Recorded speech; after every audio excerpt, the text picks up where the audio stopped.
hello, and welcome to another segment of the Urban Academics Roundtable. I am so excited about tonight. Today is Thursday, April 30th, 2020, and I am so pleased to be on the call with one of my alumni from People Involved in Motivating Our Students Higher, which is an acronym for PMOSH. We have with us all the way from Raleigh, North Carolina, Lady Aalexus Jones, who has literally been with PMOSH for years. Like I've watched her grow. I have watched her go from a spoiled brat little baby, didn't want to talk to anybody but me, just wanted to roll around wherever I went, to a leader, a bona fide leader. Everywhere she goes, she just shines like a diamond. She's on the ROTC. I know, right? She's on ROTC. She's part of Avid, and I cannot be more proud of the work that she did, even while she was younger at PMOSH. Aalexus features on several songs on the Firestarter Project. Aalexus is on, I think, one or two movies. I think she's contributed to a number of books, and I'm very, very proud of Aalexus. Very, very proud, and I am partial. I really am. But I know that this year is important. And how do I know that? Because they've been planning her graduation for a full year. She's the baby in that family over there. She's the last one on Joe's coat. Huh? I said, we've been planning it since, my mom told me she's been planning it since we left. Oh, well, she's probably been planning it since you were born. But I'm saying she's literally since we left Connecticut. Yes, absolutely. Parents are just as disappointed as young people are. And I just noticed Andre Evans just joined on the line, so thank you so much for joining us. I was just in the middle of introducing the two guests for today, and I just ran all the way over with Aalexus. Aalexus is a PMOSH alumni. She's been a part of PMOSH for years. She has featured on a number of different projects, and one of hers just won an award in 2019. So we won an award for the Firestarters Project, and Aalexus is definitely on that project. So I'm really glad to have you here.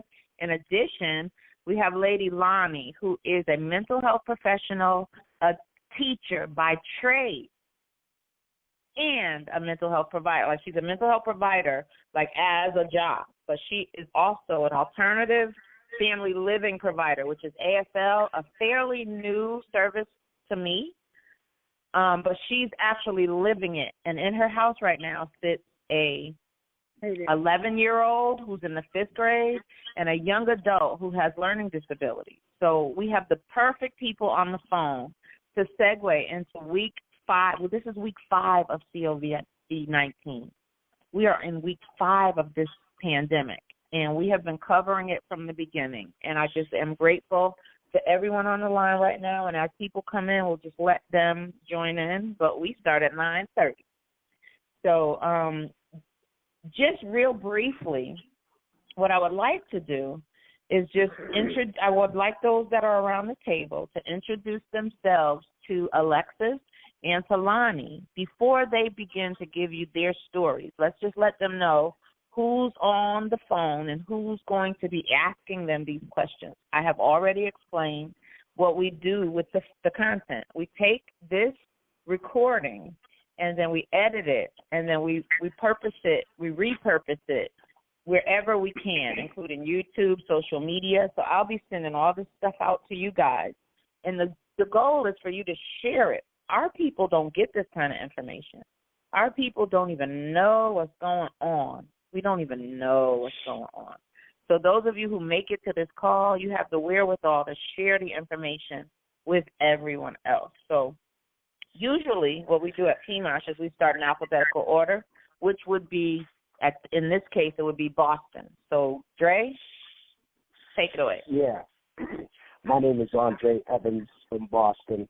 I started an online television network called Beam TV, which is Boston's Entertainment Arts Network Television.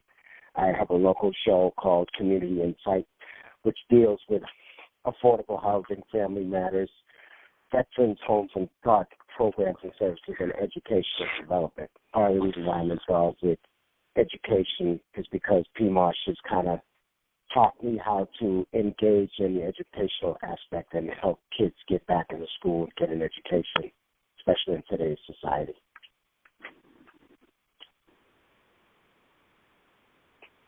I think we have Kim on the line, too. Kim Singletary? Hello, my name is Kim Singletary. I am professionally an executive administrative assistant. I also work part-time as an acting instructor where I teach acting lessons to adults, to young kids from 6 to 60. I have been a member of PMOSH, I would say now for, over 10 years now. My daughter, Patrina Carr, was in the PMOSH program in Charlotte, North Carolina, where I was a volunteer parent, and I was so intrigued by PMOSH and the acronyms of what PMOSH stands for: people involved in motivating our students. And I never looked at PMOSH as it being a format for students. I looked at it as involving, motivating students, as myself being a student, individuals on the phone being a student, because we all can learn from each other. So I feel that PMOSH is a catalyst to the educational insight that we are about to embark on, and I think that it could become bigger and better and do something for the world. But that's all I have to say right now. I'm sorry. I'm from Phoenix, Arizona. I'm sorry. I originated from Boston, but then migrated to North Carolina, and now I'm out here in Phoenix, Arizona. Well, hey, Kim. So glad to hear that. Thank you. Do you have any questions? Kay, I believe Kay is on the phone too, and she's from New Haven. Well, she's actually from Atlanta, but is in New Haven now. So, Kay, can you introduce yourself? Kay, are you still there? Yes, I am. Yes, Kay Harvey, New Haven, Connecticut. Retired community organizer, activist, youth worker, advocate, youth advocate here in New Haven, and I guess you can / educator, administrator, very much involved with PMOSH from its inception, and just now I'm back in New Haven and looking at just some things that can be done here in regard to motivating our students. And so I'm grateful again to be part of PMOSH and the education of our young people and the opportunities that it provides for. I agree with Lady Singletary. We all are lifelong learners, and so I praise each and every one of us who are on this line tonight. Praise God for allowing us to be able to share information and love, and because I feel it, the passion that's here. And so bless everyone always. Thank you. Thank you. Well, I'm so glad you're here. I'm glad everyone is here. I know Lanisha is going through some kind of a mental health emergency, so we want to get started right away so we can get moving and get her free, because we're still out on the front line. And so some people are really out there putting their lives on the line for this COVID. And not that Urban Academics is going to be about COVID. No, it's about academics. It's about families. It's about making sure our children are not left behind after the COVID. And we can almost picture what's happening here. And so Aalexus, just give me a minute. I just want to make sure that Lanisha is able to be as much a part of the phone call as she can. And I know there's an emergency, a real emergency going on over there. So what one of the questions that I have for you, Lanisha, and again, for those of you who just joined the call, Lady Lanisha is a mental health professional right now, right in the middle of the COVID crisis. She's out there on the front line. Not only that, but she's a parent, and trained and a teacher at that. She's trained to be a teacher and ended up in mental health. So she can give us a perspective that not everyone else can. She has 2 young people in her house. One is in 5th grade. One of them is a young adult dealing with special education. Now, we know that the laws for special education say that those children, regardless of corona, regardless of a tsunami, needs to be in some kind of educational setting every single day of their lives. There's money set aside for it, but we know that that's not possible right now. So, Lanisha, if you can just chime in here and let us know how it is living with these 2 different developmental stages age-wise, and then what services or what have you gotten to help you through this academically with those 2 different, very different young people in your house?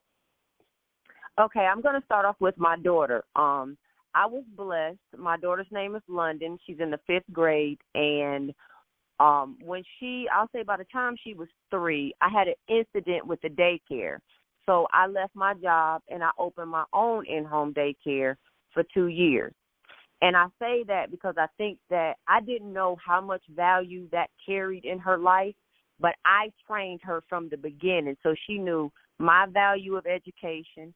I knew that she knew the basics before I sent her to anyone. I knew what her levels were myself. I knew she knew her phonics. I knew she knew her alphabet. I knew she could read sight words. I knew she could count to 100. These are things that I kind of invested in my child. So moving forward, I'll say right when London was in the 4th grade, she took her 4th grade EOGs. I never, ever received my daughter's scores, and I didn't understand why. I did not receive London's scores because London made a 4 on her English, which was low for her, but she made a 5 on the math because she did not miss one problem. So real quick, Lanisha, everybody's from different states, remember? Okay. So tell us a little bit. So tell us a little bit what the EOG is and what those scores. What do those scores speak to?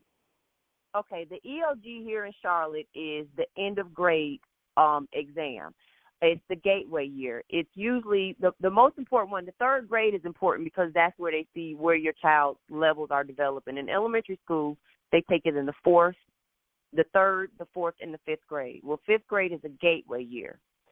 So 5th grade EOG scores would normally hold 50% of if my daughter is ready to transfer to middle school or 6th grade.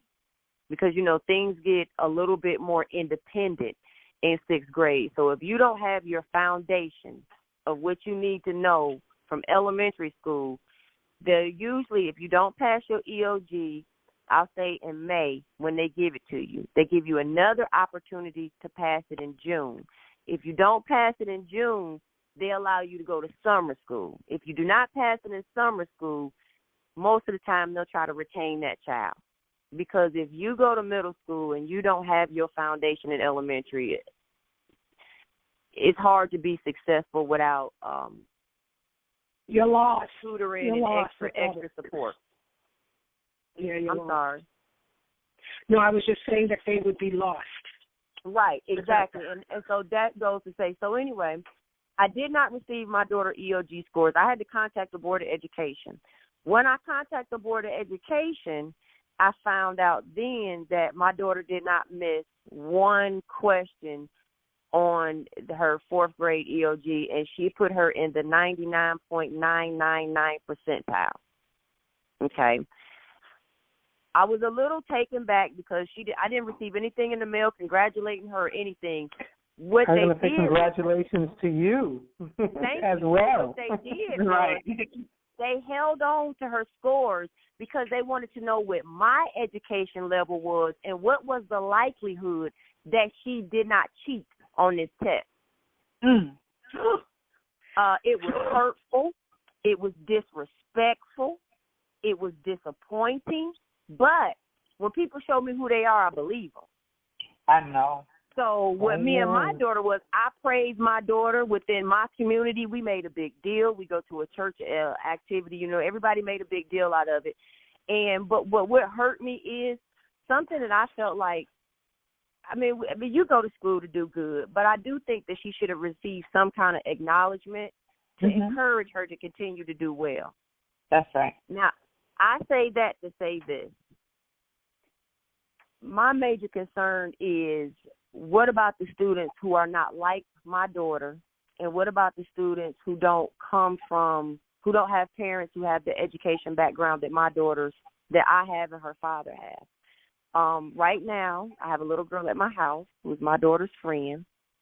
She is currently here because when my daughter is the only child, and I'm really, really, really, really trying to teach her core values. When you are really someone's friend, if they're not doing well, you help them do well. So when my daughter gets up to do her work, I usually have her call 2 or 3 of her friends to make sure they're up and doing their work. Well, if I call you 1 or 2 days and you're not up, then I'll kind of reach out to the parents.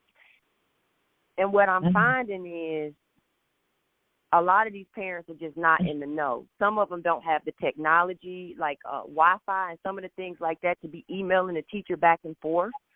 Some of my parents don't have smartphones. They have what are called the Obama phones. They don't have the capability of pulling up things and researching things on their phones or tracking things on their phones when they're working 8 to 12-hour shifts.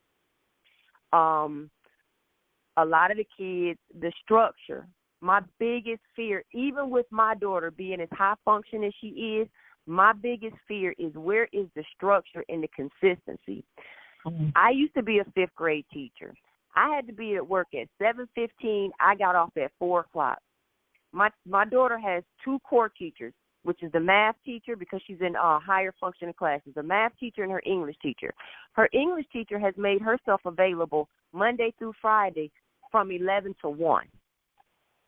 I emailed her and asked her, how is this possible? You get paid to work 8 hours. You need to be available from at least 8 o'clock to 3 o'clock. So what my concern is, and I contacted her school. First and foremost, everything that's going on, you kind of kept it a secret. I heard through the grapevine, COVID is coming, the school might be closing down.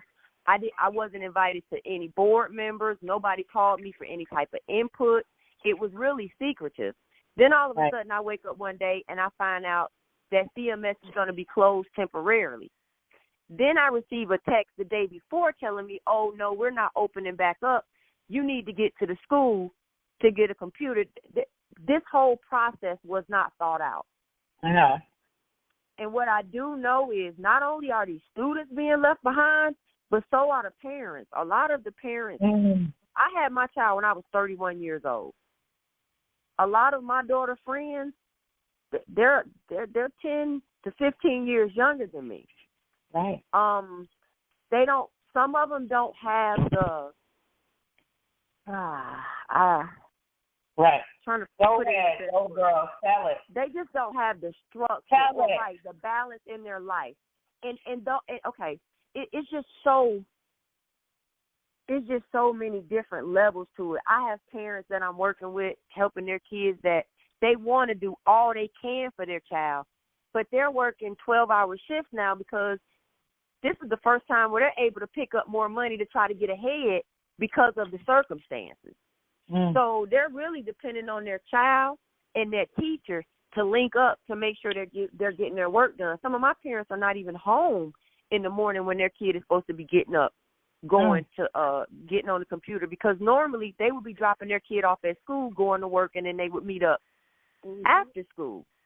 You know, when the school day is over. I'm really concerned about how this is going to affect us 5 years from now. Hey, if you are in yes, go ahead. I'm sorry. I don't mean to be rambling, but if you were in the third or 5th grade, this is the platform for that. This is exactly where we want parents to come here and yell and scream. I am frustrated because I can't believe the apathy and the passivity of our parents. I don't understand it. No part of it is post-traumatic. We gave kids computers and packets and said, go home and get this done. Nobody found out if Johnny's mom, first of all, does Johnny live with his mom, his grandmother, or his great-grandmother?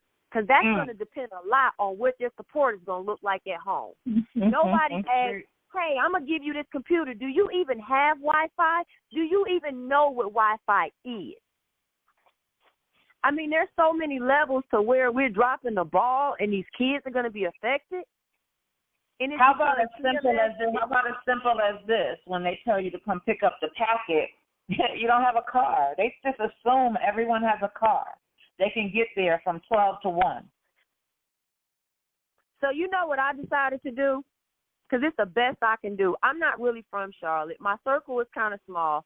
I decided to be solution-driven. I know for a fact, because I'm the type of parent I am, my daughter's core friends, it's about 5 of them.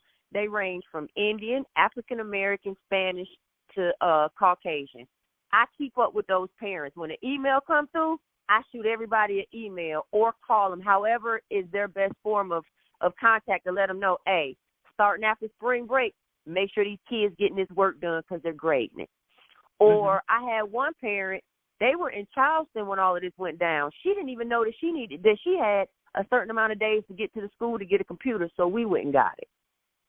I just think that you just kind of have to be a support system. It has to go back to that old where it takes a community and a village.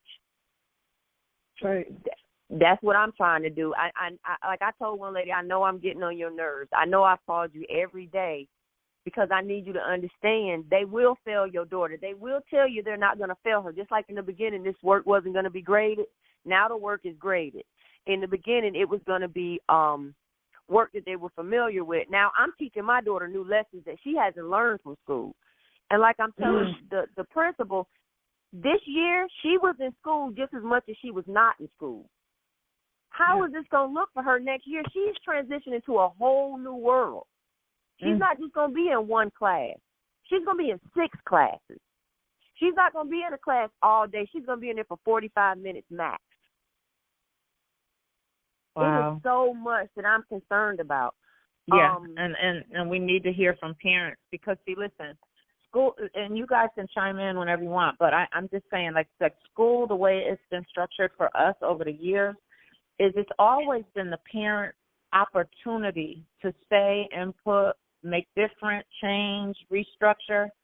But our parents have never been, they always felt disenfranchised from the educational system in this country for good reason, because we just like tossed aside and thrown over there somewhere where the poor people go who get free and reduced lunch, and now everybody can get free lunch, and you know what I mean? We've been used for all these years, and now it's nothing. You know what I'm saying? So I really believe in my heart of hearts that what has happened over the last 5 weeks, we are in week 5 of COVID-19, and what I really believe is that the school system cannot go back to the way it was. It's already done what it's doing.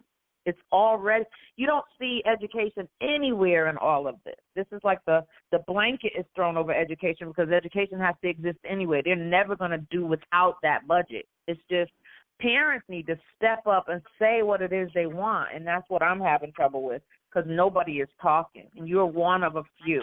I mean, we have a few other, there are lots of high-achieving, high-functioning parents who can get this stuff done. But I'm talking about the parents who don't have a clue. They don't have a clue. We can't let our children. I hope this is not offensive, but part of it is because you don't have to have a certain education level. You don't have to have a certain anything to be a parent. Sometimes being a parent just falls in people's lap, if you know what I mean. And I know myself without education. My dad has a 6th grade education. My mom got her degree. I had already had my 2nd degree by the time my mom got her 1st degree, and I helped her. Like, everybody's situation is different. So my biggest issue is I feel like right now education is at the bottom of the totem pole. They're not worried about it. Everybody's worried they're about not. COVID. It doesn't exist right now. Everybody's worried about the economy. Education is at the bottom of the barrel. But if we don't pay more attention to it, we're going to pay for this 10 years later. It don't matter. It's a law. So whether we are functioning in that law or not, that law will come back to bite somebody. Who is it going to bite? Is it going to bite the government or is it going to bite the parent? I'm really looking at it from the kid standpoint. When I became a 5th grade teacher, I taught here in Charlotte at James Gunn Elementary. I graduated from school in May. I got my first teaching job in August, a week before school was supposed to start. So therefore, all of the teachers went through their fume folders, and they gave me what they considered, this is exactly what I was quoted, we're going to give you the rocks. You don't really water rocks because they're not going to grow. You just maintain them, if you understand. This is exactly what I was told. Now, I'm from Detroit, and my principal was from West Virginia. So the way I'm built, I started off the classroom. I said, well, you know, someone once told me that I was supposed to be special education, so I taught from the heart. I took a week to 2 weeks to learn every single one of my students, not through a fume folder, but through parent conferences, through giving them pre-tests just to see where they were. And the biggest thing I did was I just started off by letting everybody know how valuable they were. And pretty much that you're here for a reason. And I tried to build up people's self-worth, their self-value. Everybody in the classroom started off with an A. I think that's where we're going to get lost. It's not really about the parents, but I really feel like we're going to see this in the students. I will say this. I think the kids who are in high school or high school or middle school, they're going to be a lot better off. But those kids in elementary school, this is really, really affecting their foundation. Right. And this is not a one-year thing. I know here in Charlotte at one time, my daughter's teacher was saying that they didn't think we were going to come back for the year of 2020. We're not. You think we're going back to school next week? When they told my daughter, they already said that school is not coming back for the year in Charlotte. But when they told me, we're closing the school to clean the school, I looked at the principal and I said, well, I just want to let you know I used to be a teacher. I don't care if you got every teacher in CMS. There's too many schools in this system for you to clean these schools the way they need to be cleaned in 2 weeks. You don't even have the equipment because CMS is too big. You need to break this down into different districts. So I knew we weren't going back to school, so they haven't told us the truth from the beginning, but they don't have a plan. I believe they're just winging it, just like everybody else. And I believe that certain people will just get their kids tutored, and they'll enroll their kids in private schools, and they're not really worried about it. No. Well, I tell you what, we have a student on the phone that's supposed to be graduating in about 12 days, 14 days, 15 days, 30 days, somewhere she's supposed to graduate. And they've been planning her graduation forever. And Aalexus, I need to hear from you. I need to hear your feelings about the fact that this may not happen this year. Talk to us. Okay, well, just last week we were scheduled to get our caps and gowns, and we had to pay $65. And once we got them, the next day they announced that school was closing. So now parents worrying. They got your money though. No, right, we had to pay for them. We didn't get our money back or anything. Don't worry about that. They'll settle that with you. I promise. They won't just keep your money. That'll come back to you if they don't have. That's not what I care about. It's the fact that while we was there, they were giving us our hopes about how they were setting up times and places and how they were going to have some for us. And then the next day, they announced that we're not even going back to school. So I don't understand how they think that we're going to be able to do that. Well, how do you feel about it, though, Lex? How did it feel?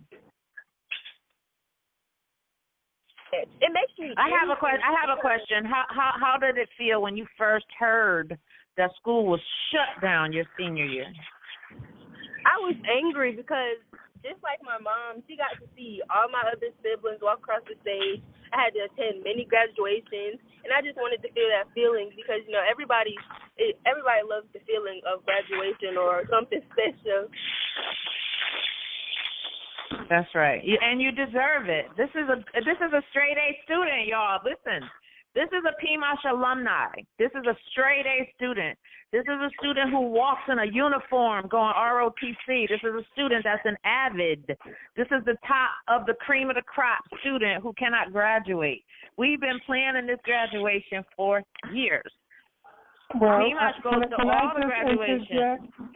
An idea that the class of 2020, that we now start to advocate for this year's graduating class to be able to walk across the stage in 2021.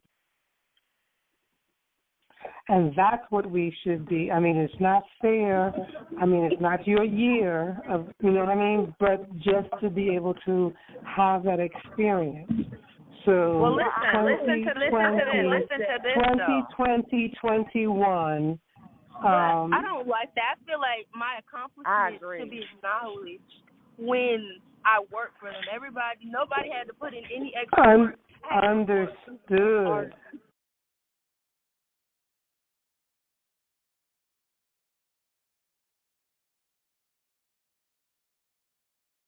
We can foresee that that's going to happen in 2020, but it's not. The way they're talking, the schools aren't going to be opened up by May, June for graduation to experience that, walking across the stage.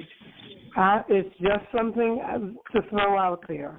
You know, we talk about doing something. Here's something we can do for our children in 2020, but unfortunately, you know, it may have to be 21. Well, one of the things they can do is they can reach out to the students as well as the parents and get some kind of poll on what they would like to see. I mean, let them be part of the decision-making. Something, a virtual? Because it could be anything. This is my thinking. If you're going to open up the school, say, for instance, if you decide you're going to open up the school August 20th, then we need to put a graduation by August 15th. All these seniors need to be able to graduate and walk before they go to college. Absolutely. I just think that this is what I know about CMS from working in CMS. CMS is not always solution-driven. CMS sometimes takes a problem and just bounces it around until it becomes a bigger problem, and then they brush it under the rug. When really what CMS should be doing is just focusing on solutions. We know we're not having a graduation. What are our options? Well, we don't know what our options are because we can't get you to be truthful with the current situation. So just put forth your own options to them. You know, say this is if August is going to be open, the schools, and this is what we propose, as opposed to waiting for them to come and say, here's option 1, 2, or 3. No, propose through this forum as this discussion begins. Here we are. That's a solution. That's an option to be presented to CMS. And I think that's a good idea. Absolutely. I agree wholeheartedly. We'll write letters if we have to. We'll go stand in front of the City Hall. but it's a lot. Another thing, too, and I know they can't, but what I'm hoping, I'm part of a church that does it, but what I'm hoping, too, is that a lot of our churches will step up, too, and offer some tutoring this summer. Just be willing to open their doors to some different programs that can help, because I know myself, I currently don't hold a current license. I'm working on my licensure, but I have already told all of my daughter's friends and any other parents I know that I'm equipped to, I will offer free tutoring this year during the summer. If you want to bring your child over here for an hour, if they have behavior issues, I might need you to sit with them, but we'll try to see where their strengths are, where their weaknesses are, and put together some kind of educational plan to keep them on track based on the North Carolina Standard Course of Study. And then the next thing is just asking the parents to be, like you said, be a little bit more vocal. You don't have to know everything, but you let them know your presence and just let them know, this is my child, I'm their parent, I want to be as involved as I can. What can I do? Aalexus, I have a question for you. How are you keeping up with your academic through the virtual learning?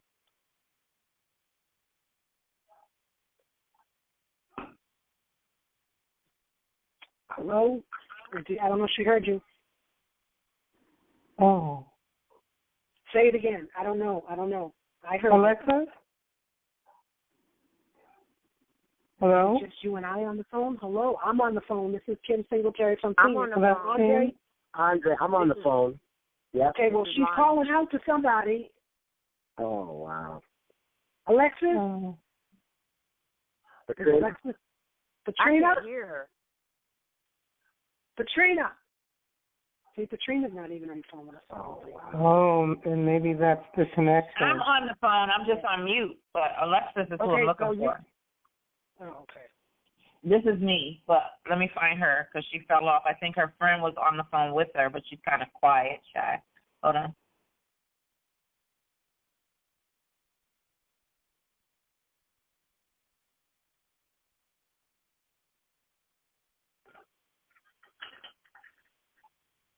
Does anyone know how what it's going to look like as far as the universities for the seniors when they get ready to go to college? Well, I'm just asking. My mom works at UNC Charlotte, and I don't know if people know that they're using the dorms to house the doctors. My mom is not going back to work until August. They're working from home. They're using the dorms to house some of the doctors and the nurses who don't feel safe with going home. And then they have a field hospital there where they're actually seeing patients. And I was asking my mom, did they reach out to let the parents know when these kids come back to school what these dorms and things were used for? So I was just wondering if anybody know, like, are the colleges, do they plan on, or universities, are they opening up in August or September, or what that's going to look like? It's hard to speak on it. I guess really it depends on which schools you go to, but I don't know what we're doing. Some of the people in the pipeline for this conversation are from collegiate institutions, and they don't know. Like, most of them are pretty much home, and then they're pretty much home, and they're taking on other jobs. Like, I've spoken to so many people, just doing the roundtable, and they have no clue. So most of the people in academia are continuing on with their checks, so they're not losing money, but they don't know what to do with themselves. Yeah, they're working out the kinks on how to continue this virtual learning. So I just know it's crazy. It's crazy, and this is just the honeymoon is not really over yet, because in the real world this would be like a summer break. So first it felt like Christmas break. It was desolate and like frosty almost on the road. And now we're in 80-degree weather. It feels like summer. So most families feel like this is a summer break. And it's not a summer break at all. So what we need to do is try to figure out, okay, so here, if this was a summer break, here comes another one, and it still won't make it till they get back to school in September. So we're going to end up with almost 3 summer breaks and a spring break. And our children, and I work with them every single day, they could care less. And we have computer programs. You can put them on. They can sit on for a half hour to an hour. They don't care. They're not. This is really a tricky situation, is all I'm saying. And we owe it to ourselves and each other to focus on the children, yes, but focus on the family, because the family is what's going to, like I think someone said earlier about the village. The village has never gone anywhere. It's just that we haven't paid the village any attention. We know there are grandparents raising grandchildren. We know there are aunties raising children. We know there are cousins and people living on people's couches and stuff like that. We don't care. We have to learn to care for one another again. So I asked her to get back on the phone. But Lanisha, are you still there? Yes, ma'am. Okay, so now that I need to find out what your daughter in the 5th grade is saying to you about not being in school. Does she care? or is she more? Because you're not your average parent. I went from having a very studious daughter who understood that we had a bedtime. We got into bed about 8 o'clock. She knew every morning we were getting up going to school. We do not miss a day of school unless we're sick. My daughter is trying to get up around 11 or 12 o'clock. She's falling asleep, waking up in the middle of the night, watching TV. I feel like I'm really concerned about what 6th grade is going to look like, because in her 5th grade mind, she thinks everything is about academics. And I'm telling her school is, I'll say 80% of academics, but you also have to be organized, and it's not just going to be 2 teachers. It's a lot that I'm concerned about. Mm-hmm. I don't think that she really even gets it because she's still in elementary school. She doesn't understand what this transition is going to look like. Right. None of us do. But when you get to the 8th grade, that this stuff stays on your things that I'm concerned about is, I do know this from being a teacher.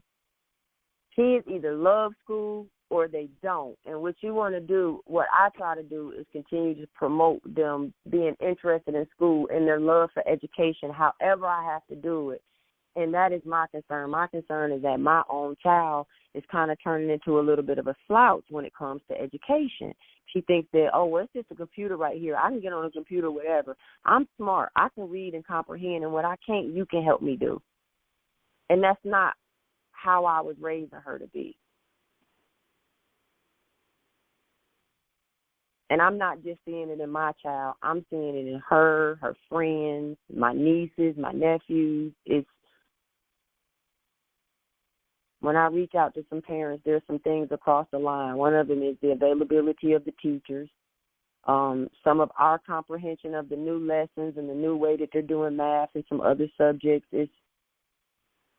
Hello, Aalexus is back. I had to add her on. Her phone was acting up. But this is, can you all hear us? Yes. Okay, just making sure. Aalexus. We had to get you back on. We had to get you back on the call. For one, this weekend that we're headed toward tomorrow, would that not have been your prom? Yes, ma'am. Yes, ma'am. Hold on. And also your birthday. Yes, tomorrow. So tell the truth. Happy birthday. Thank you. Happy birthday. Happy birthday. Happy birthday. Thank you. Happy birthday. You're never going to forget this, ever. Excuse me? What did you say? I said this is big. You're never going to forget this, ever. Yeah. This would have been your graduation weekend, your birthday weekend, not your graduation, your prom weekend on your birthday. Who could have asked for a better weekend? So really tell us, how does that make you feel to have it canceled? Honestly, I feel like I was ripped of like my high school, I don't know the word, high school experience. Mm-hmm. Because I wasn't allowed to do the traditional high school, activities. Not only that, but you're the first generation in the world. Like since it started, which was in the 18th century, they started high school graduation. You are the first graduating class ever to not have one. And it's been such like a new topic. There's like the government doesn't know how to react, and that causes chaos if our leaders don't even know what moves to make then. No, that's right. Go ahead and say so. Use all your journalistic skills that you learned as a junior journalist. So, I'm serious. You're talking to the rest of the class of 2020 and the way they have this situated. If you go and look at all the educational websites that are out there now, they're not talking about the class of 2020. It's as if you guys don't exist. What can you say now that will speak to this situation 5-10 years from now when you should be at the cusp of your career? and you're looking back on this day saying, my Lord, what do you have to say for that? Like, we're looking in advance right now. Look a couple years ahead. Based on your dreams, you have been disciplined. You have been in ROTC. You have been in the AVID program. You're a cheerleader. You're one of the ones we can put on a pedestal. And yet, I didn't even say this. Aalexus Jones has a full ride to North Carolina A&T. Can we get a big yes. Hallelujah. That is fabulous. But here's the thing. We don't know if she's going to be matriculating in September. So how does that make you feel, Aalexus? I feel like when you said that they're forgetting about us, I don't think that they can forget about us. This is like you said, one of the biggest things that happened since the 18th century. I feel like it's not now, but our conversation is going to start. There's going to be more angry teenagers like me who's going to start realizing what they really are missing, and they're going to want to speak up. They're going to want to riot. Teens love to do things in a group. So if they see that their friend is doing something, it's going to enable them to want to do it too, because they feel like I'm not alone in this.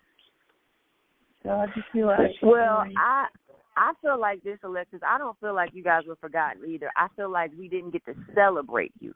But I do think that there are a lot of teachers and professionals that invested just much as, that were looking just much as forward to seeing you celebrate this big accomplishment. And I think that they will do the best they can. And I'm speaking as a teacher. If this was my fifth graders, this would not be something that I would just let blow over. I might not put as much focus on it right now because of what's going on in the world, but you best believe we're going to come back to this and we're going to figure out a way for you to celebrate your accomplishment. No, you're right. This is definitely not forgotten. It's just put on the back burner, and it's not fair. Right. And I want to say to you, Aalexus, I understand some of the teenagers will probably be very heated about not being awarded for their accomplishments because of the graduation, because of this coronavirus and stuff. And I hear you talking about they might want to riot and stuff. I would like to try to see if maybe, with your help and maybe talking to some of these individuals, that instead of turning it around to a negative, turn it around to a positive. Even though we are upset because we have been stuck with this situation, what can we come up with without the government's help, obviously? We have to figure out a way on our own, and then maybe we can probably have it seen from the standpoint of the generation that is losing out right now. If you understand what I'm saying, 2020 is not going to be good for those people that graduate. I agree with you. Not any way that I was referring to violence. I was saying more on the social media is like a very big platform now. It's like a lot where all the news is getting to now. So I feel like it's very quick for things to go viral now, and attention is everything. If you can get the right person, if you meet the right person, a lot of things can happen. So I feel like it's like we can start something, like you said, to get the attention of these bigger people. We can help. We can get more help to make more attention to helping walk across stage or there's something like that. Right, because I had posted something out on Facebook a while ago, and I was saying, we need to get together and write our politicians and leaders because it's time to stand up. You know what I'm saying? Patrina had mentioned something in a couple of calls that we had about how there's money in the budget for education. So who's actually breaking the law right now? Because right now that education should be used for you guys so that you guys can be our future. And right now it's showing that our future is actually not going to be, I'm not saying that it's not if we don't find a way out of this situation, but this is what they should be focusing on right now. And like Patrina said, there's no talk about education. Talk about everything else, but there's no talk about what education is, and that's the main core that should be on, that's the main thing that should be on anybody's mind right now. Because God forbid. And I feel like we, excuse me. Hello? I'm sorry, what did you say? Yes, ma'am. I was saying, since we got out of school and our classes have became online, our teachers have been like, it's still like we've been on our own. We've been here to learn this material by ourselves. By yourself, right? Yes. And we're not being. We have to look to our parents who, our criteria and the things that we learn has changed since our parents have been in school, so they don't have the education to help us, like I was saying earlier. So I feel like that's the problem too. And then like the Kumans of the world and these different tutoring sessions are open due to all the diseases and contamination. And I feel like we have nobody to help us. It's like we're sitting here failing or struggling at least, cramming in to do these things that we should have been inside for, that we should have been planning for, that we had to help for. We can't do any of our testing practices. Like me, I take a online PIT class. Well, it's online now. It was actually at the PIT class, and finals are coming up this week, and we haven't even had any final practice. It's only been homework and tests. We have no classwork or no help to even begin to complete the things that we have to complete, that the thing we have to do in order to graduate. So they're not giving us the resources we need to complete our requirements. That's what we need to hear. That's exactly. You put the nail on the head, Aalexus, because we can't tell the powers that be what you're saying. You have to tell them. And that's why the Urban Academics Roundtable exists, because we can be up here all day making all kinds of decisions for you guys. And one of the reasons I know PMOS is so successful is because we're youth-driven. We allow you guys to lead us, and that's why you're here, because I needed to hear from you. We needed to hear from you. The world needs to hear from you because I knew you would articulate it. I'm sitting here with Monet, and we're talking about Miley, and so I figured I would mention her to you. Miley, of course, you know Miley. You've known Miley since she was born. Since she was little. Right, so you've known Miley since she was born. So she's in third grade, and when school let out here in Charlotte, she was given 4 pieces of paper. They were back to back, so I guess some people might say that was 8 pieces of paper. But the font was size 10, and I can't read that much. And I know one thing I can't do is hand it to a third grader and say, here, that's your work. It wasn't her homework. That homework was for an adult, because there's nothing Miley can do with that piece of paper once I give it to her.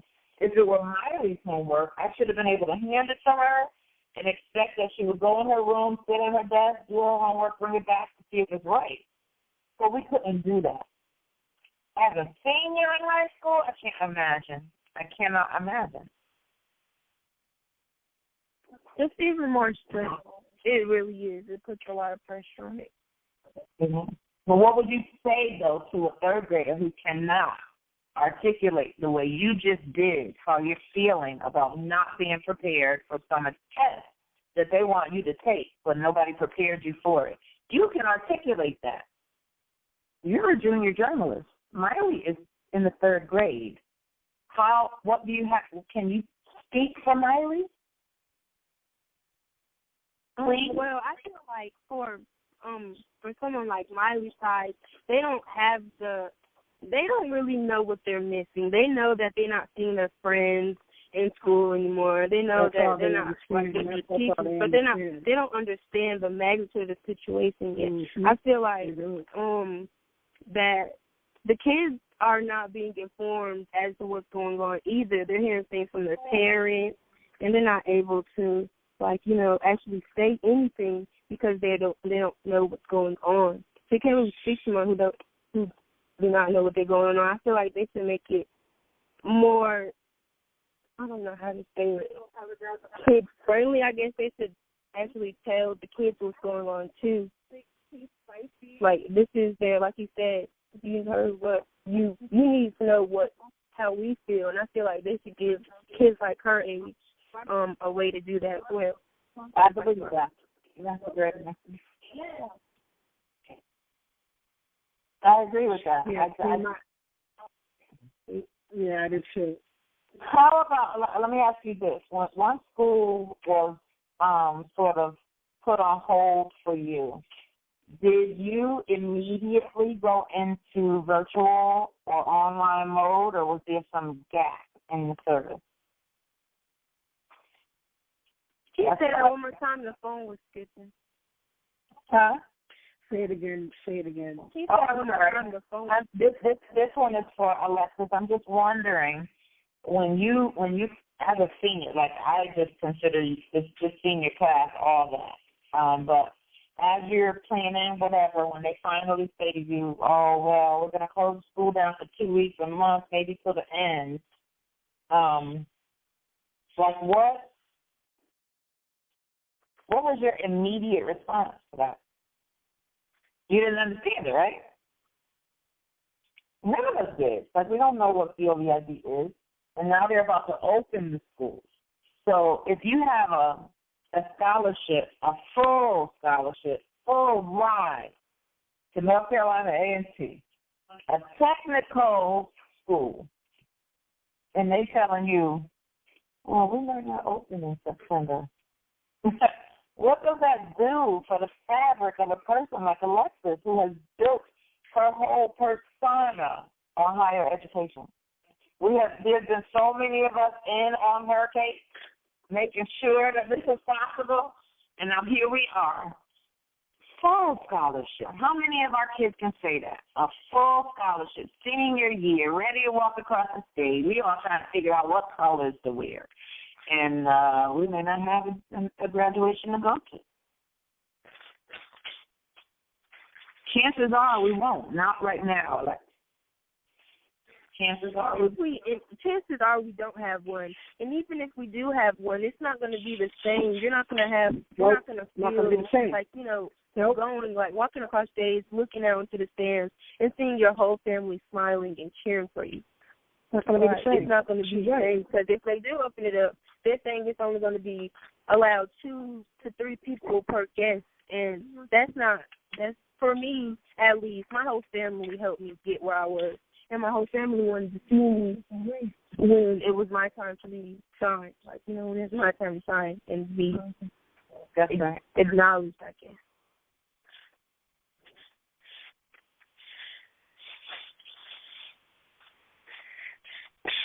See, I think the whole thing about this is nobody's thinking outside of the box here. I always tell my class in acting, when I have acting lessons, to think outside the box. You never look at a situation like it's a square and it got 4 sides and it goes up and down and it goes left to right. It goes diagonally, it goes horizontally, it goes you can fold it in half, you can fold it in all kinds of designs. Now, let's say, for instance, and I'm just throwing this out there because you happen to be talking about graduation. I don't see why no graduation cannot still exist, because if you have a graduation, say, like outside on the football field, okay, you can have so many seats in between people, right? Graduation can still go on. Graduation is big enough to hold the field for people to come out and enjoy. No one is sitting together and close together.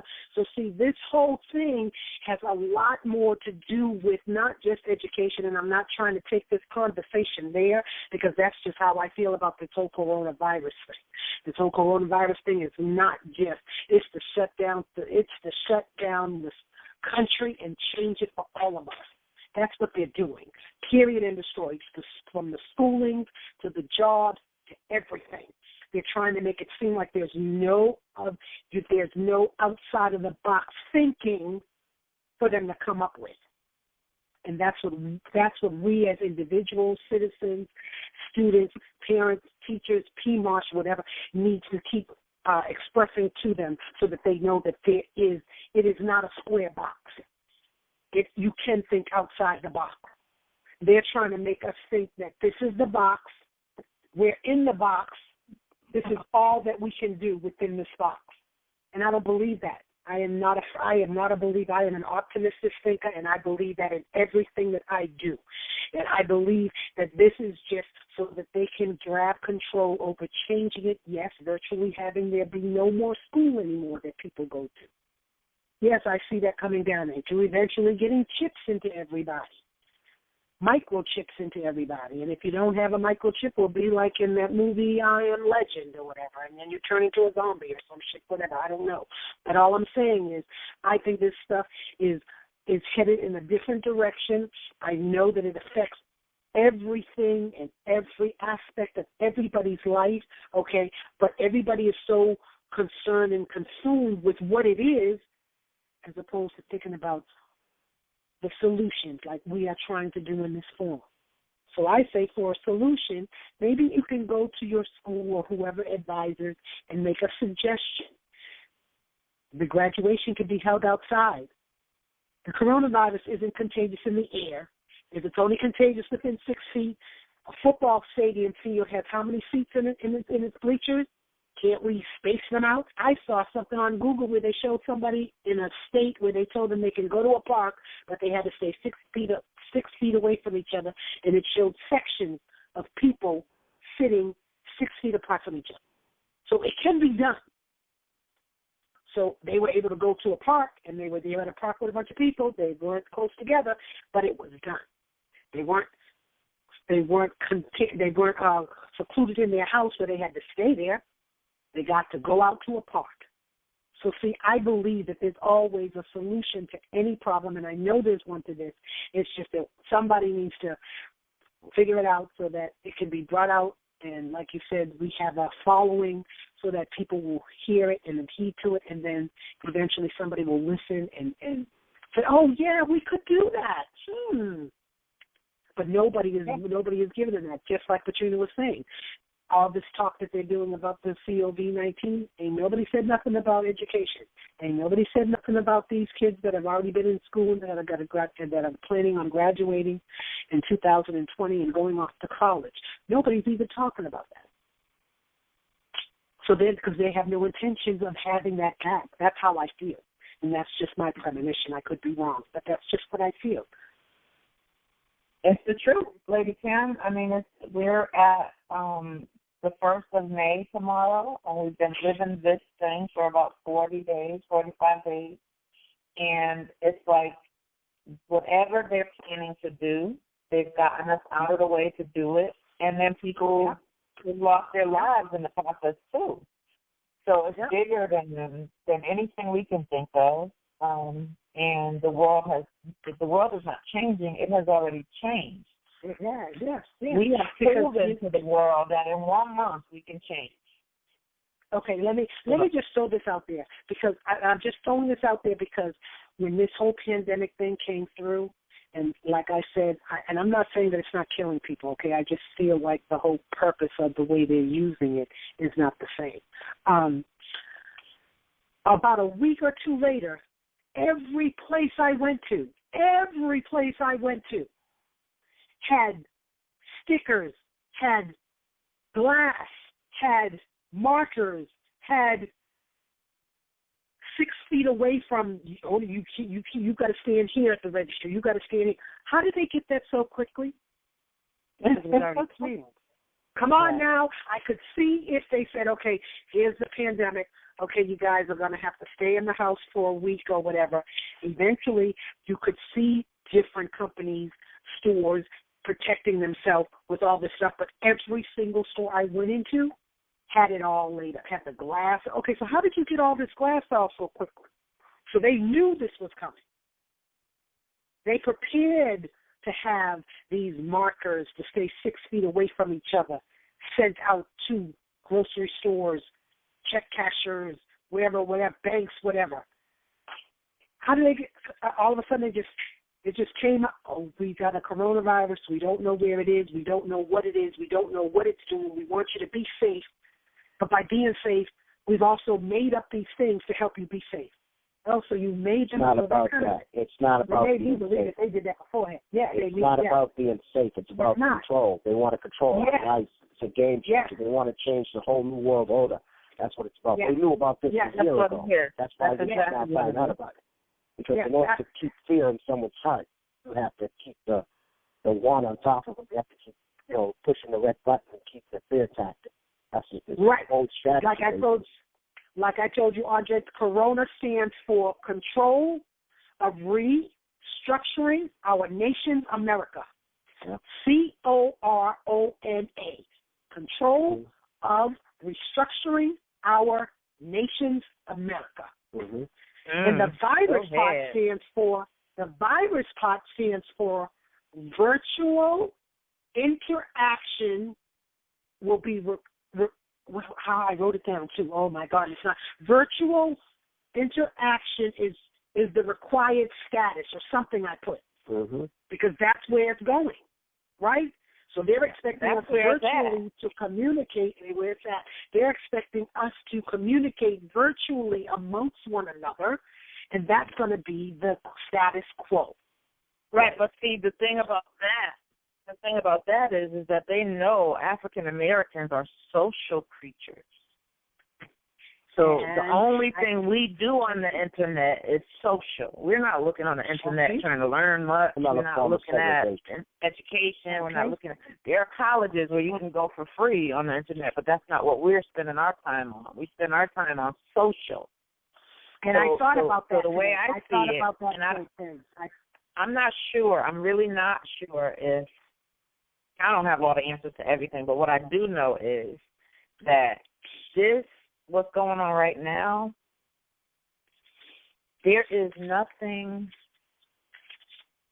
short of, like, there's nothing involved in this whole thing that doesn't include education, but they're not mentioning education. Education is what's paying for all of this.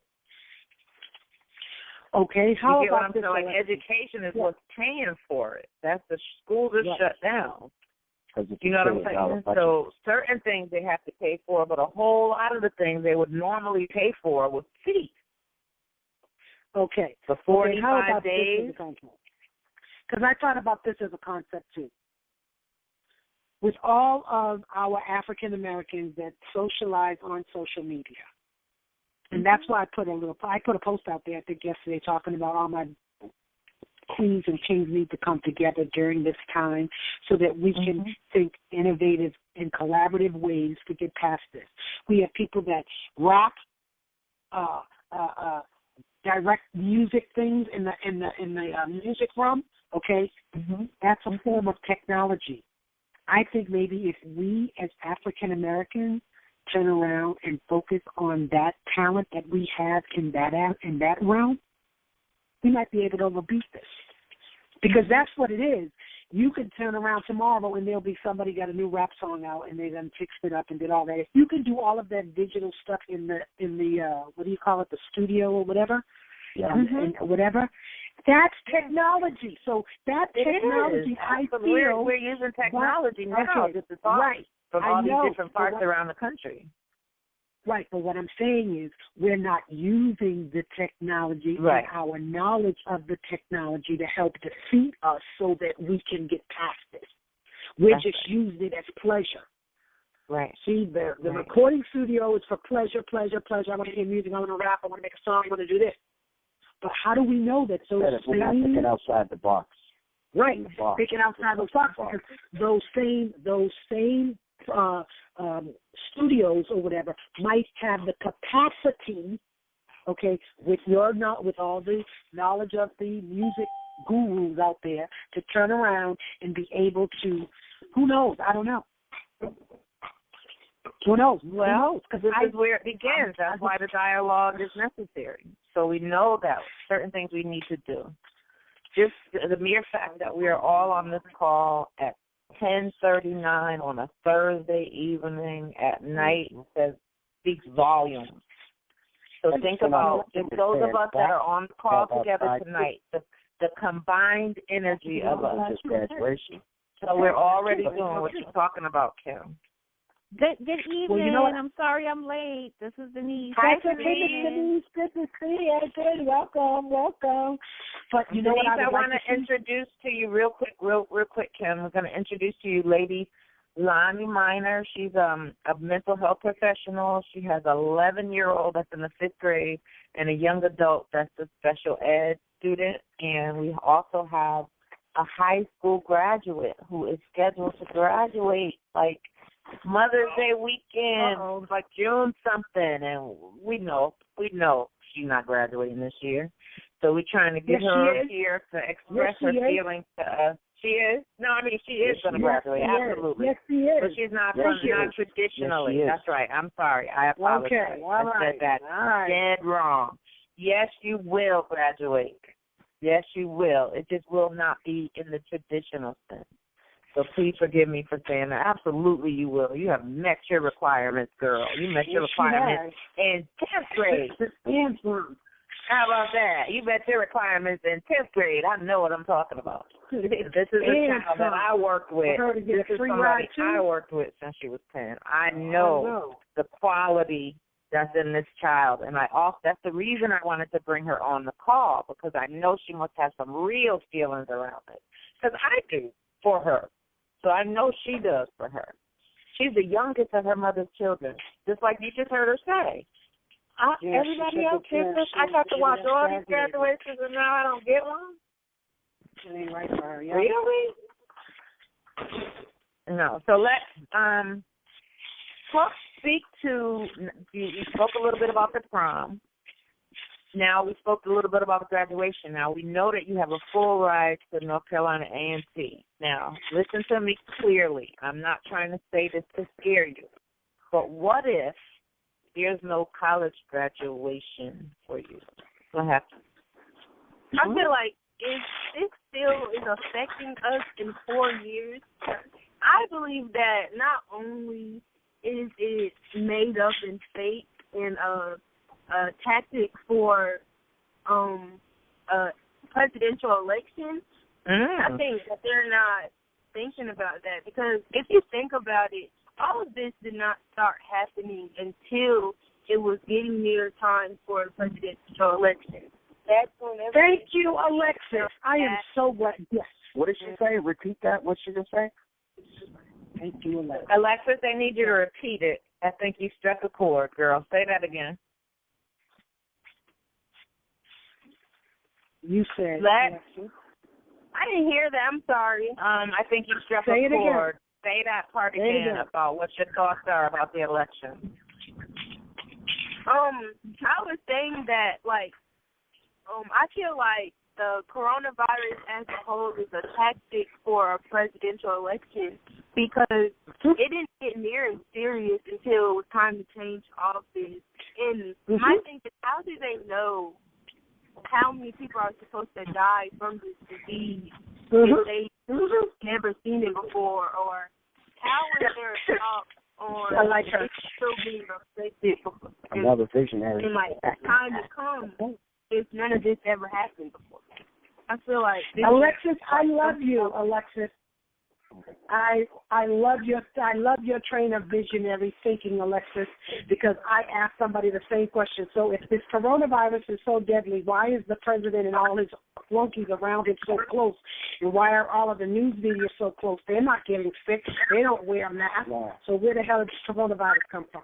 So that's my whole thinking on that. I'm sorry. I'm not saying that it's not killing people, y'all, but I think it's something more than that. But there are more people surviving off of it. This lady's at 80 years old. She had cancer. She just was on ventilators for 3 weeks, and they sent her home. She's apparently cured.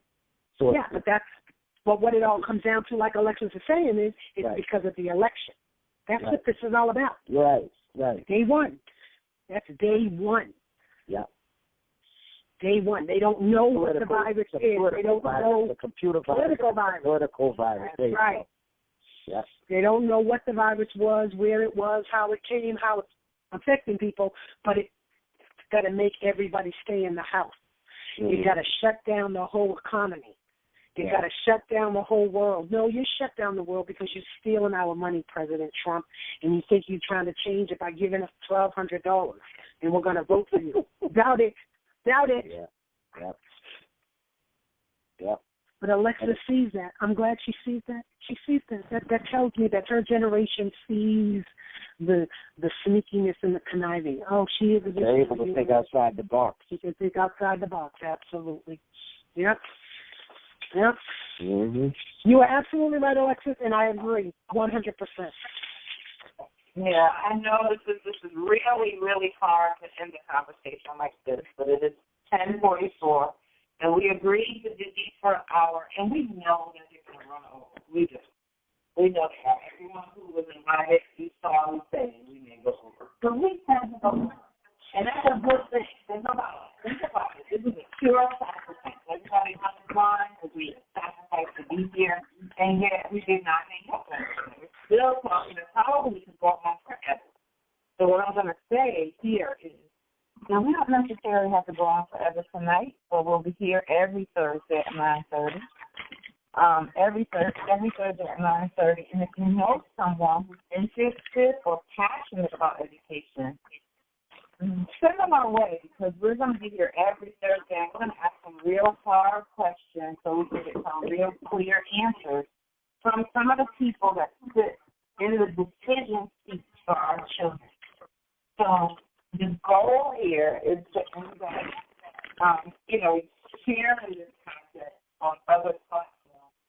And so in order to do that, we have to get enough of them in the pipeline to get started. So right now, this is number 3. So we need to get at least 5 or 6 in the pipeline before we can really launch. Once we launch, then you'll be able to share with your Facebook, or you can share articles and you can share with people to get on the line. So I think we're going to do this 2 or 3 more times before we go all out and market. I have not marketed yet, but I do know how. So it's a matter of time before people at the federal government will be on the phone with us. So I'd love for those of you who are here now to make the commitment to share the information. And I'll be sending everybody out something tomorrow, prayerfully, if not, definitely by Monday, so you can understand the ramifications associated with what's going to happen if we don't start speaking to the right people. So the reason I believe God has put all of us together in all these different locations is so that we can understand that the system that we call education in these United States is no way united. It's so different. We know Boston is so far to the left from North Carolina. We know Phoenix is so far to the right from Charlotte, and from New Haven. There's so many different things going on around the world.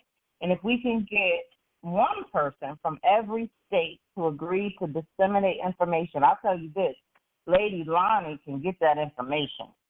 I can tell you that she can get some real information from up top. And so what good is that information if we can't share it with the rest of the urban inner city community? It doesn't make any sense for us to spend our energy trying to go up to the top to get the truth, because we've been filtered down all this water for years. We know that every dollar that came in from Century 21 Learning Centers, every dollar that came in for Title I schools came in for inner city kids, and those kids never saw that money. They never saw it. I'm a provider in a whole bunch of different levels in different states, and I can tell you point blank that there's very little you can do with these budgets from the boards of ed. It's just really corrupt, and we know that. That's not something that's new. So with that said, we have to organize ourselves and so that we can get to the Senate when it opens again, if it opens. And I'm with Aalexus there, because part of this is about martial law, and I'm sure some of you on the phone know that already too. Nothing we can do about it except to do what we know to do, and the thing that I know to do is to try to fight for our children. So one of the things that I know I'm a vendor for Charlotte, I know I'm a vendor for New Haven. So what I have done so far is I've sent information to both places telling them that we are in position to get on the ground to make sure our children will not just falling through the cracks. Our children are the first ones that's going to fall through the cracks, because our parents, not all of them, we got some parents on this phone right now, all of us are minority in some way, black or brown, and I think we are all high achievers on this phone. So we know high achievers exist. We know our kids are fine.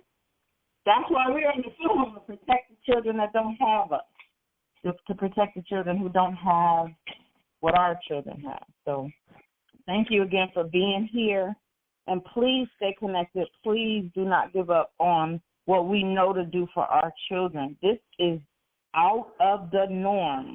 None of us are familiar with what we are seeing right now. But I have been in the field of education for about 20 years, Kay about 30 years, Lanisha about 15, 20 years, Denise for about 10, 15 years, Dre for about 15 years, Kim for about 15 years. We have been out here for a while, and if we combine our efforts, that's 150, 175 years of experience. We can do this. We can. And as long as I find information, I will share it with you, and I hope you'll do the same with me and us. And so it's hard to end this call. It's really hard, but we're a half hour over. It is difficult to end this call, but we will edit them, and we'll get them out to the rest of the world. We'll give them to you, share them. We'll take pieces here and there. We will repurpose this content. From Urban Academics, you can expect articles and blogs and newsletters. Those of you who write, send your articles over here to me so we can just get them out and be raw with it. It's time out for being passive. Be raw with it. You heard that, baby. I feel like this is a joke. I feel like this man done robbed me of my graduation, my prom, everything that I waited for all these years. Come on. So what now? Who's going to answer to her? Who's going to give her pictures? Come on. This is the reason I said that this is the year that wasn't, not that they're trying to ignore you or erase you. If you right now, while we're sitting on the phone, go to the U.S. Department of Education right now. We are in week 5, going on week 6 of COVID, the longest period of time in the history of America where children weren't in school, and you won't see a doggone thing about COVID unless you scroll all the way to the bottom. It's not even there. So it is a joke to them. But we're not going to let them get away with we're not going to let them get away with tricking our kids and our parents in the meantime, because our kids can't get tricked if you don't trick their parents. And so I do have a problem with it. I do have an attitude problem. I am upset, but I don't think enough of us are upset. And until we get mad enough, we're not here just to talk. We're not. I have a list of people that I want to get on the hot seat. But we have to have some good questions for them. We have to ask them some real questions, like to make them think. Like they think we're stupid. They really do. They think that they can pull this wool over our eyes and we never see it. Well, I see it already. I already see it. And so do you, or you wouldn't be on this call. So if all hearts and minds are clear, I'm going to let everyone go. And I will let you know who is up next as soon as we finalize those. This is the first time we've had 2 people on at once, but this was awesome. I love it. I love the idea that we're all here and we're not shy. But we need to get, I have people on my list, up at the U.S. Department of Education. I want some real answers. You can't just play with our kids forever. This girl has been trying to graduate all these years. We're looking forward to her graduation, making plans, and there ain't going to be one. And she's not the only one. There's so many. But if there's any more questions or comments or concerns, we're already at 10:53, and I know we went far over, and I don't want to tie you up anymore. I know everyone is tired. So yeah. Well, Lonnie, this is Denise. How are you? I'm well. How are you? Fine. You don't remember Denise at Total Care with you, Lonnie? I do, Denise. Wait a minute. You work at Total Care? Hold up. You work at Total Care? How are you doing? I work at Total Care. Just like I work there too. I had thought about you, I really did, literally before Miss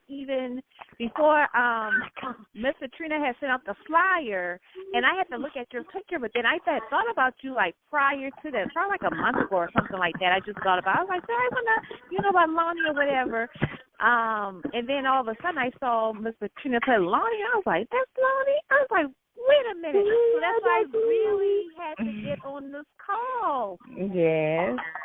I need you to get my phone number. I need to speak to you, please. Yeah, Lonnie, Denise manages the Charleston area. Yeah, I came back. Well, Lonnie, you can write I can write your number down there and I'll send it to her, okay. Denise. I'll text it to her right now. Okay. Yeah. So I wanted to make sure I let you know this was me on the phone. Oh, that's so nice to hear from you. You too, Lonnie, girl.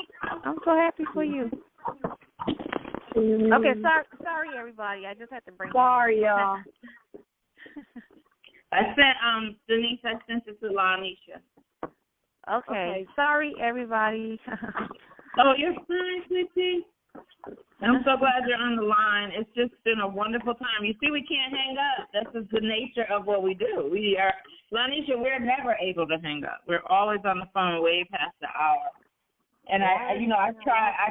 I swear I try to get off the phone in an hour, but it's hard because this is real business, and it means a whole lot to a whole lot of people. But when we get the attorneys and those that are sitting in these jobs, I have extracted so many names and numbers, and I have some of them in the pipeline already. I'm just trying to build up enough to get started. You can't start with just one episode. So we have to get enough up to get it started, and then we'll have enough in the pipeline to keep going. So I don't want to put it on Facebook, don't want to start doing all of that until we have enough in the pipeline. And I didn't want, it's just a wonderful, wonderful thing here. And I'm grateful. I'm really grateful.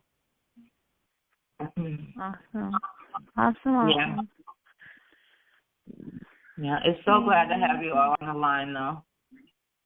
Yeah, me too. It is. It really is. It means the world. I just sent Denise. I sent it to LaNisha right now. Okay, I got it. Thank you. You got it already? Yes, ma'am. Okay, wonderful, wonderful. Yeah. It's my pleasure. It is 10:56. Is anything else? No. No. If all hearts and minds are clear, we're going to end this call. You all will definitely get a follow-up. We do have raw footage, so anyone who's on this line tonight will get the raw, without edit. So I'll do that right now. You'll have it. You can look through it, keep it in your archives. Join us here, same time, same place next week, and you will hear about who the next, the next contestant on Urban Academics. So it's not a contestant. We are dead serious about education, and I am dead serious about educating our kids. Education and educating are two different words, so let's not forget that. And when I send you, you don't want to start sharing the raw footage, but anything else I send, like if I send an article, if I send like a blog, any of that you can share, but you don't want to share raw footage with just everybody, because I believe there was a curse word that came out tonight. And sometimes that just happens, So we don't want to share the raw footage with everyone. But we do want to share it with you, because it's a sacrifice to be on this call, and you should be privy to anything that we share. So I will reach out to everyone to say thank you shortly. And if all hearts and minds are clear, we'll call this call adjourned. Good night. Good night. Good night. Good night, everybody. Thank you, everyone. Good night.